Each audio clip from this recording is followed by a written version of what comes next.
সুপ্রিয় দর্শক, আসসালামু আলাইকুম। কেমন আছেন সবাই? আশা করি সবাই ভালো আছেন। প্রিয় দর্শক, আজকে হলো 25শে অক্টোবর, রোজ শনিবার। নিউ বাণিজ্যালয় পেঁয়াজ এবং রসুনের পাইকারি আড়তে কেমন দাম দর রয়েছে তা জানিয়ে দেওয়ার জন্য আমি হুবু খান রয়েছি আজকের এই ভিডিওতে। প্রিয় দর্শক, আজকের এই বাজারে পেঁয়াজ, রসুন, আলু, আতা কেমন দাম দরে বিক্রি চলছে তা সরাসরি জানিয়ে দেবো আপনাদেরকে এই ভিডিওতে। প্রিয় দর্শক, এবং কি পেঁয়াজ, রসুন, আলু, আদার চাহিদা কেমন রয়েছে এবং কি বেচা কিনা কেমন রয়েছে রয়েছে কেমন আমদানি তাও জানতে পারবেন আজকের এই ভিডিওতে। প্রিয় দর্শক, এবং কি এলচি কি আসার সম্ভাবনা রয়েছে তাও কিন্তু জানতে পারবেন আজকের এই ভিডিওতে। প্রিয় দর্শক, এই মুহূর্তে আমাদের সামনে রয়েছে ফরিদপুরের পেঁয়াজ, যা আজকের বাজারে 65 থেকে 67 টাকা পর্যন্ত বিক্রি চলছে। এই পেঁয়াজগুলো যা অন্যান্য বাজার তুলনায় বাজার কমতির দিকে রয়েছে আজকের তুলনায়।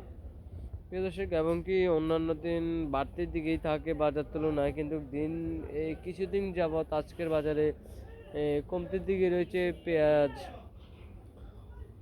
এবং কি গত কিছুদিন আগেও দাম ছিল বাড়তির দিকে, যা আজকের বাজার তুলনায় রয়েছে কমতির দিকে।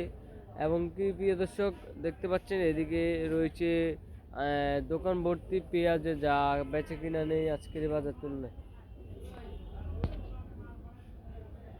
প্রিয় দর্শক, এবং কি এদিকে দেখতে পাচ্ছেন রয়েছে দেশি আলু, সাদা আলু, যা আজকের বাজারে 7 থেকে 10 টাকা পর্যন্ত বিক্রি চলছে। এবং কি অন্যান্য বাজার তুলনায় রয়েছে আলুর দাম কমতে দিকে, যা দিন যেমন যাচ্ছে আলুর দাম কিন্তু ততই বাড়ছে।